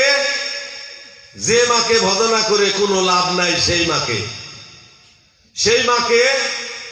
সেই মা হলে আমার ওই মাটির মা, যেমন দুর্গা মা, দুর্গতি তিনি নাশ করে। আমার তো মনে হয় বই পুস্তক পড়ে জানলাম দুর্গা মা দুর্গতি নাশ করে না, মেয়েরা দুর্গতি দিয়ে দেওয়া যায়। কেন? কারণ ষষ্ঠীতে আমি দুর্গা মাকে পূজার মন্দিরে ঢুকলাম ঘট স্থাপনের মধ্য দিয়া, ষষ্ঠীর পরে সপ্তমী, সপ্তমীর পরে অষ্টমীর পরে তারপরের দিন দশমীতে কি ঘটে? মায়ের বিসর্জন হয়। কখন বিসর্জন হয়? মাকে ডেকে এনেছি 1 বৎসর পরে, 1 বৎসর ভরে মাকে ডেকেছি, মা আমার আঙ্গিনায় এসেছে। পঞ্চমী, ষষ্ঠী, সপ্তমী থেকে শুরু করেছি, অষ্টমীতে মহাভোগ দিয়েছি, নবমীতেও ভোগ দিয়েছি, সেবা দিয়েছি, দশমীতে মাকে বিসর্জন দিলাম, বাজাইলাম ডিজে ডিজে ডিজে, খাইলাম মদ, ল্যাংটা স্যাংটা এলা ভালাভাই করলাম। রাত বাজে 2টার সময় মাকে বিদায় দিলাম। বলেন, কোন অতিথিকে, কোন আত্মীয়কে যদি আপনি নিমন্ত্রণ দিয়া আপনার দ্বারে এনে রাজভোগ সেবা করান, তাকে যদি ওই রকম বক্সের মধ্যে ডিজে বাজিয়া মদ খেয়া মাতলামি করিয়া ল্যাংটা স্যাংটা হইয়া যদি তারে রাত 2টার সময় বিদায় দেন, তারে ডাকলে কি আপনি আবার দ্বিতীয়বার আপনার বাড়িতে পাবেন? পাবেন না। পাবেন কারে? ওই দুর্গা পূজার অষ্টমী তিথিতে মাত্র 2টা ক্ষীরাই কেটে ফেলবেন, কেটে টুকরা টুকরা করে। তাও যদি না পারেন, 5 টাকার বাতাসা কিনবেন ওই মুদি দোকান থেকে। মাকে আর বাবাকে 2টা নতুন বস্ত্র পরিয়ে একটা আসনে বসিয়ে ধান দুব্বা দিয়ে মাকে বরণ করে প্রথমে মায়ের চরণ দুটো, বাবার চরণ দুটো ধুয়ে চরণামৃত একটু সেবা করবেন। তারপরে মাকে ফুল তুলসী দিয়ে বরণ করে নিয়ে মার মুখে ওই বাতাসাটা তুলে দিবেন। দেখবেন মা কি করে। মা শুধু খাবে না, আমার ওই জীবন্ত মা, যার গর্ভে থেকে আমি 10 মাস 10 দিন থেকে ভূমিষ্ঠ হয়েছি, সেই মাকে জীবনে কখনো কোনোদিন বললাম না, মা তোমার কি খেতে মন চায় বলো না, তুমি যা খাইতে চাও আমি তোমাকে তাই খাওয়াবো। সামান্য একটা বাতাসা মা মুখে নিজে হাতে তুলে দিয়ে ছেলের মাথায় হাত দিয়ে বলবে, বাবা তুই মানুষের মতো মানুষ হ। ওই মা যদি একদিন বা ছেলেকে আশীর্বাদ করে থাকে, ওই মুহূর্তে যে আশীর্বাদটা করব, সেই আশীর্বাদে আমার পরমেশ্বর ভগবানের যে ধাম, সেই ধাম কেঁপে যাবে। এই শিক্ষাটা দেন আপনার বাড়িতে আপনার ছেলেকে, এই শিক্ষাটা দেই আমার বাড়িতে আমার ছেলেকে, এই শিক্ষাটা আমি আমার মাকে দিয়ে শুরু করি, আমার বাবাকে দিয়ে শুরু করি। আমার ছেলে পাশে থেকে তাকিয়ে দেখো, ওই যে বিড়াল আটকিয়ে পূজা করছে না, এটা বলে আইস আমার ওই ছেলে বা ছেলের ঘরে যে ছেলে হবে নাতি, অন্তত ছেলে না বললেও নাতি বলবো, এইখানে বৈশা এই দিনে আমার মাকে পূজা দেওয়া, এটা আমাদের আইস। এই শিক্ষাটা দিয়েছিলেন আমার গৌর হরি। আর সেই গৌর নাকি মার কাছ থেকে অনুমতি ছাড়া সন্ন্যাস নিয়েছে, মিথ্যা কথা। সত্য জানেন, যে অদ্বৈত আচার্য তুলসী নিবেদন করে গৌর হরির আগমন ঘটিয়েছিল এই ধরায়, তার বাড়ি ছিল নদিয়া নবদ্বীপে। এই অদ্বৈত আচার্যের হাজার হাজার লক্ষ লক্ষ ভক্ত ছিল, লক্ষাধিক। গ্রন্থে বলেছে লক্ষাধিক ভক্ত ছিল।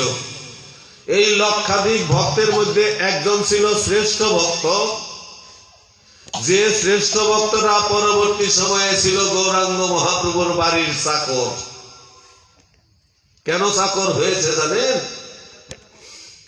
ওই ছেলেটা মনে মনে ভেবেছিল, আমি যে গুরুর কাছ থেকে মন্ত্র নিয়ে কৃষ্ণ পথের পথিক হয়েছি, আমার সেই গুরুদেব যাকে ডেকে তুলসী নিবেদন করে ধরায় আগমন ঘটিয়েছে, তিনি যদি দুটি বাহু উত্তোলন করতে করতে নদিয়া নবদ্বীপে নগরে নগরে ঘুরতো, তাহলে তার পিছনে থাকতো লক্ষ লক্ষ ভক্তবৃন্দ। এই লক্ষ ভক্তের নেতা যিনি, তিনি হলেন আমার গৌর হরি। সেই শ্রেষ্ঠ ভক্তটা, অদ্বৈত আচার্যের শ্রেষ্ঠ ভক্তটা মনে মনে ভেবেছিল, যদি একদিনের জন্য আমি গৌর হরির বাড়ি দাসত্ব করতে পারতাম, মাত্র একদিন আমি যদি ওই গৌররূপী স্বর্ণালঙ্কার সুসজ্জিত ওই হীরার টুকরার গিয়ে গিয়ে তার চরণ সেবা যদি আমি একদিন করতে পারতাম, তার ফরমাইশ যদি একদিন করতে পারতাম। বলেছে, যে যারে ধায় সেই তারে পায়, যে যেভাবে কামনা করেছে গৌর হরি তাকে সেভাবেই কৃপা করেছে। গৌর সেদিন ডেকে নিয়ে তাকে তার বাড়ির দাস বা চাকর বানিয়েছিলেন। তিনি কে জানেন? তার নাম হলো ঈশান নাগর। এই গৌরাঙ্গ মহাপ্রভু যেদিন যেখানে বসে যে ভক্তের সাথে যে কথা বলেছে, সেই কথাগুলি সেইভাবেই শুনে কাগজে লিপিবদ্ধ করেছিল ঈশান নাগর। তৎকালীন সময়ে উচ্চ শিক্ষিত ছিল। সেই ঈশান নাগরের লেখা প্রেম বিলাস, অ্যান্ড্রয়েড সেটে গুগলে ঢুকবেন, পিডিএফ ফাইলটা খুলবেন, খোলার পরে প্রেম বিলাস, ঈশান নাগরের লেখা প্রেম বিলাস গ্রন্থটা চাবেন, দেখবেন চলে আসবো। ওই গ্রন্থটা পড়ে দেখবেন, গ্রন্থের মধ্যে স্পষ্ট করে লেখা আছে, নিমাইয়ের মা নিমাইকে স্বেচ্ছায় সজ্ঞানে নিজের ইচ্ছায় সন্ন্যাস নেবার অনুমতি দিয়েছিল। কবে? যেদিন ওই ঘন্টা নাড়া পার্টি, যেদিন ওই চক্রান্তবাদী দল সারা রাত ভরে হেঁটে হেঁটে কাজীর দরবারে বিচার নিয়ে গিয়েছিল নিমাইয়ের নামে। তারা কারা? তারা কি ওই মাঝি পাড়ার মাঝি? তারা কি ওই নমপাড়ার নম? তারা কি ওই সাহা গোষ্ঠীর সাহা? তারা কি কায়াত? তারা আর কেউ না, তারাই চক্রান্ত করে নিমাইকে মেরে ফেলার জন্য দল বেঁধেছিল। জানেন, নিমাই যে রাত্রে সন্ন্যাস নেয়, সেই রাত্রে শ্রীবাস আর গদাধর সারা রাত লাঠি নিয়ে ওই নিমাইয়ের আঙ্গিনায়, যে ঘরে নিমাই ছিল সেই ঘরের দরজায় পাহারা দিয়েছে। কেন? কোন শত্রু যিনি আমার নিমাইয়ের ক্ষতি না করতে পারে। সেই নিমাইকে যখন ওই বিরোধী দল চক্রান্তবাদীরা যখন হত্যা করার পরিকল্পনা করে, সচিমাতা সেদিন নিমাইকে ডেকে ডেকে বলেছিল, বাপরে নিমাই, আমি তোকে ঘরে বসিয়ে রাখার জন্য বিষ্ণুপ্রিয়ার সাথে তোর পানি গ্রহণ করিয়ে দিয়েছিলাম, আমি তোকে আর ঘরে থাকতে বলবো না। কেন জানিস? আমি 8টা কন্যা সন্তান হারিয়ে আমি মাতৃত্বে যে কত আঘাত পেয়েছি তুই তো জানিস না বাবা। আমার সমস্ত আঘাত ভুলে গিয়েছিলাম যেদিন আমার বিশ্বরূপ আমার গর্ভ থেকে জন্মগ্রহণ করে জীবিত থেকে শিক্ষা নিয়ে আমার সামনে আমাকে মা বলে ডেকেছিল, সেদিন আমি আনন্দে আত্মহারা। আবার দুঃখের পাহাড় আমার বুকে কখন চেপে ধরলো জানিস? আমার এই বিশ্বরূপ রূপী হীরার টুকরা যখন সন্ন্যাস নিয়ে চলে গেল আমাকে ছেড়ে, সংসার ছেড়ে। আবার কেঁদে কেঁদে কত সাধনা করে তোকে পেয়েছি ভাই। আমি চাই তুই যেখানেই থাকিস, যে অবস্থায় থাকিস, যেন তুই বেঁচে থাকিস। আমি যদি দুটো কানি শুনি আমার নিমাই বেঁচে আছে, তবে আমার জীবনে আর কিছু থাকবে না রে। তোকে এই সংসারে থাকা যাবে না। আমি তোকে স্বেচ্ছায় সজ্ঞানে বলে দিলাম, তোকে সন্ন্যাস নিতে হবে। কেন? নিমাই বলেছিল, কেন বা? আমি সন্ন্যাস যদি নেই, তুমি কাঁদবে না? বিষ্ণুপ্রিয়া বলেছিল, শোন, জগতে এমন কোন মা ছেড়ে তার ছেলেকে বিদায় দিয়ে না কেঁদে থাকতে পারে? আমি তোর মতো ছেলেকে যদি বিদায়ও দেই, আমি ঘরে বসে যদি কাঁদিও আমার কাদায় আনন্দ পাবো রে। কেন জানিস? আমি কাঁদবো ঘরে বসে, আর তুই কাঁদবি দেশ বিদেশে। তোর কান্না আর আমার কান্না উভয়ে একত্রে মিশে যেদিন বহাবে প্রেমের বন্যা, আমি সেদিন হব ধন্য কন্যা।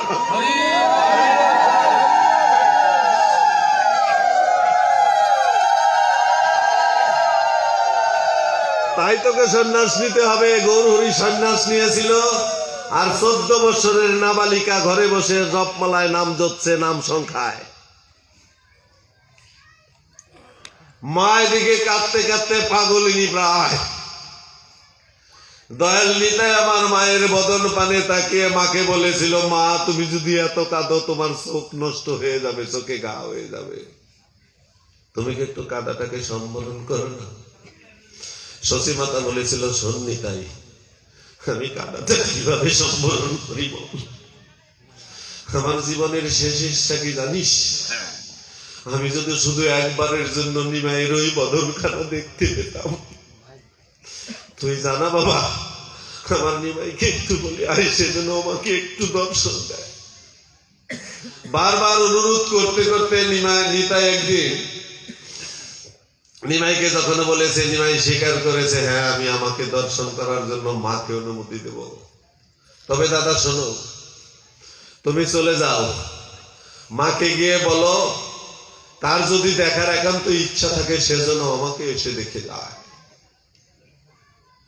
আর শোনো, মা শুধু একাই যেন আসে না, নগরের নাগরী যারা আছে তারাও তো আমাকে ভালোবাসেনি। তুই ঘুরে ঘুরে দেখি দেখি নগরের নাগরীদের বলে যাস, জানি আসিস, হে নাগরিকগণ, তোমরা যদি গৌর বদন একবার হেঁটতে চাও, দর্শন করতে চাও, তাহলে তোমরাও যেতে পারো গৌরকে দর্শন করার জন্য। নিমাই আনন্দে আত্মহারা হইয়া নাচতে নাচতে নিতাই গৌরের কথা শুনে মায়ের কাছে গিয়ে সংবাদটা দেবে। কিছু দূর গেছে পরে নিমাই পিছন থেকে ডেকে বলেছে, দাদা শোনো, আর একটা কথা শুনে যাও। নিতাই বলেছি, কি কথা? বলেছে, শোন, আমার মাকে বলিস আসতে, নগরের নাগরী যারা আছে সবাই যেন আসে, শুধু একজন যেন আসে না। নিতাই বলেছিল, সে কে? গৌরহরি বলেছিল, ওই অভাগিনী বিষ্ণুপ্রিয়া। গিয়েছিল নিতাই সংবাদ নিয়ে মাকে বলেছে যখন, মা তখন আনন্দে আত্মহারা হইয়া বিষ্ণুপ্রিয়াকে ডেকে ডেকে বলেছে, বৌমা বৌমা, তাড়াতাড়ি সেজে গুছে রেডি হও, নিমাইকে দেখতে যাবে না? বিষ্ণুপ্রিয়া সাজছে, কাপড় পরছে, নিতাই নগরে বেরিয়েছে নাগরীদের নিমন্ত্রণ দেওয়ার জন্য। ফিরে এসেছে নিতাই, এসে যখন দেখেছে বিষ্ণুপ্রিয়া সেজে গুছে রেডি, তখন মাকে বলেছে, মা শোনো, নিমাই আর একটা কথা বলেছে। সচিমাতা বলেছে, কি বলেছে রে? বলেছে, শোনো, এই নগরে নাগরী যারা আছে তারা সবাই যেন আসে, কিন্তু শুধু একজনকে যেতে নিষেধ করেছে। বিষ্ণুপ্রিয়া ওই বারান্দার খুঁটি ধরে দাঁড়িয়ে দাঁড়িয়ে সব কথা শুনছে। সচিমাতা বলছে, কাকে যেতে নিষেধ করেছে? বলেছে, ওই অভাগিনী বিষ্ণুপ্রিয়াকে। বিষ্ণুপ্রিয়া আছাড় খেয়ে পড়ে গেল বারান্দায়, ছটফট করে কাঁদছে, মাটিতে গড়াগড়ি যাচ্ছে। নগরের নাগরীরা সচিমাতার বাড়িতে এসে উপস্থিত। গৌর বদন দর্শন করবে। গৌরব দর্শন করার জন্য সমস্ত নাগরীরা উপস্থিত। এসে দেখে বিষ্ণুপ্রিয়া কাঁদতেছে। সংবাদ পেল কেন কাঁদে, যে বিষ্ণুপ্রিয়াকে যেতে নিষেধ করেছে বলে বিষ্ণুপ্রিয়া কাঁদছে। তখন ওই নাগরীরা বলছে, হলো বিষ্ণুপ্রিয়া, তুই তো অভাগিনী, তুই দুর্ভাগ্যবতী, তোর মতো অভাগিনী এই ত্রিভুবনে আর কি আছে বল। বলে তাকে যখন লজ্জা দিচ্ছে, বিষ্ণুপ্রিয়া চোখে জল মাখা চোখ, মাথাটা উঁচু করে নাগরীদের উদ্দেশ্য করে বলেছে, শোন নাগরীগণ, কথা সাবধানে বলবি, কথা সাবধানে বলবি। আমি অভাগিনী হলাম কি করে রে? আমি কাঙালিনী হলাম কি করে? আমি দুর্ভাগ্যবতী কি করে হলাম বল? বল দেখি নাগরিকগণ, আমার মতো ভাগ্যবতী রমণী এই ত্রিভুবনে আর কি আছে রে? নাগরীরা বলছে, তোকে যেতে নিষেধ করলো, তাও তুই নিজেকে ভাগ্যবতী বলছিস? বিষ্ণুদেব বলছে, হ্যাঁ বলছি। কেন বলছিস? কয়, কেন বলছি শুনে যা। যে রমণী এই জগৎপতিকে নিজ পতি রূপে পেয়েছে, তার মতো ভাগ্যবতী রমণী আর কি আছে বল? আমি তো জগৎপতিকে আমার নিজ পতি রূপে পেয়েছি রে। যে রমণী জগৎপতিকে নিজ পতি রূপে পেতে পারে, তার মতো ভাগ্যবতী এই জগতে আর কেউ থাকতে পারে না। তোরা আমাকে বলছিস আমি দুর্ভাগ্যবতী? যা, তোরা দেখে আয়, আমার কাদা যদি সত্য হয়, আমার প্রেম ভালোবাসা যদি সঠিক হয়, তাহলে দেখবি ওই নিমাই একদিন আমার কাছে ছুটে আসবেই আসবে। সবাই বলেন হরি বল, জোরে বল, প্রেম সে বল, হরি বল। তাই একদিনের জন্য নিমাই ঘরে ফিরে এসেছিল। গভীর রাত, রাত 12টার পরে বিষ্ণুপ্রিয়ার ঘরের দ্বারে ঠপ ঠপ করে কড়া নাড়ছে, আর মুখে বলছে, বিষ্ণুপ্রিয়া, বিষ্ণুপ্রিয়া। বিষ্ণুপ্রিয়া তো ঘুমায় না। নিমাই যেদিন চলে গেছে সেদিন থেকে বিষ্ণুপ্রিয়ার চোখে আর ঘুম নেই। মাথাটা উঁচু করে শুনছে বাহিরে থেকে কে যেন ডাকে। একটু পরে বলছে, তাহলে আমার প্রভু কি ফিরে এসেছে? এ তো আমার প্রভুর কণ্ঠের ধ্বনি। বিষ্ণুপ্রিয়া মাথায় বস্ত্র দিয়ে মাথাটা নত করে আস্তে আস্তে এগিয়ে এসে দরজাটা খুলে দিয়ে মাথাটা নত করে মাটির দিকে তাকিয়ে আছে। নিমাই বিষ্ণুপ্রিয়ার কাছে দাঁড়ানো, কিন্তু দুঃখের বিষয়, ওই বিষ্ণুপ্রিয়া নিমাইয়ের বদন পানে তাকাচ্ছে না। বারবার নিমাই বলছে, বিষ্ণুপ্রিয়া, আমি এতদিন পরে চলে এলাম, তুমি আমাকে একটু দেখবে না? কতটুকু সতীসাধ্যী নারী দেখেন। সেই বিষ্ণুপ্রিয়া বলছে, শোনো প্রভু, আমি আমার বাবার কাছে শুনেছি, আমি একতে হইল নারীকুলে জন্ম নিয়েছি, পরাধীনতার গ্লানি বহন করতে হয়েছে। আমি এই পাপিষ্ঠ দেহ নিয়ে আমি চাই না যে মদন তাড়িত বদন পানে তাকাই।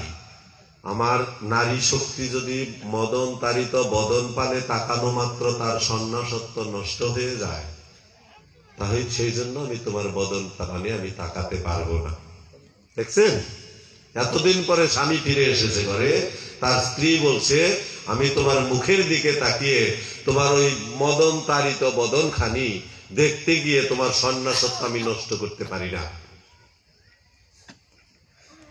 গৌর আমার বিষ্ণুপ্রিয়াকে বারবার অনুরোধ করে তোষামোদ করে বলেছিল, বিষ্ণুপ্রিয়া, আমি তো সন্ন্যাস নিয়েছি, একদিন দুই জায়গায় সূর্য উদয় দেখা নিষেধ সন্ন্যাসীদের, আমার এখনই চলে যেতে হবে, আমি তো চলে যাব।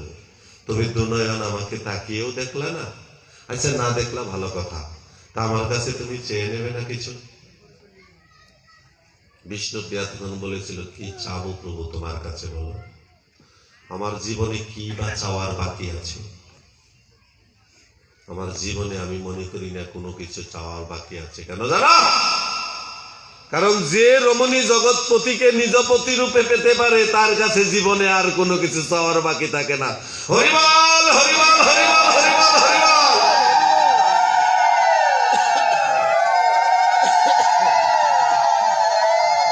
তাই প্রত্যেকটা জীবের উচিত একটা সদ্গুরুর চরণে নিজেকে সমর্পণ করে দিয়ে সেই গৌররূপী জগৎপতিকে নিজের দেহের মাঝে যদি কেউ জাগ্রত করতে পারে তাহলে তার আর জীবনে আর কোনো কিছু চাওয়ার বাকি থাকে না। নিমাই বলেছিল, তবু তো তুমি আমার কাছে কিছু চেয়ে নেবে নাকি? বিষ্ণুপ্রিয়া বলেছিল, শোনো প্রভু, তুমি যদি আমাকে কিছু দিতে চাও তাহলে তোমার ওই পায়ের পাদুকা জোড়া খুলে আমাকে দিয়ে যাও। আমি যতদিন আমার এই দেহে প্রাণ আছে অতদিন আমি তোমার ওই পাদুকা জোড়া বক্ষে জড়িয়ে ধরে চোখের জলে পাদুকাটা ধুয়ে দিয়ে আমি বিষ্ণু খত্তায় রেখে দিয়ে সারাটা জীবন তোমার ওই পাদুকার সেবা করে যাব। হরিবল হরিবল হরিবল হরিবল হরিবল। সাধু বৈষ্ণব সাই প্রীতি প্রেমানন্দে হরি হরি বল। জয় জয় শ্রী গুরু নিতাই গৌর প্রীতি প্রেমানন্দে হরি হরি বল। হরি বল। সকলেই শুভকামনা করি, সকলেরই শুভকামনা করি, সকলেই সুখে থাকবেন, সুস্থ থাকবেন, আর গৌর গোবিন্দের নাম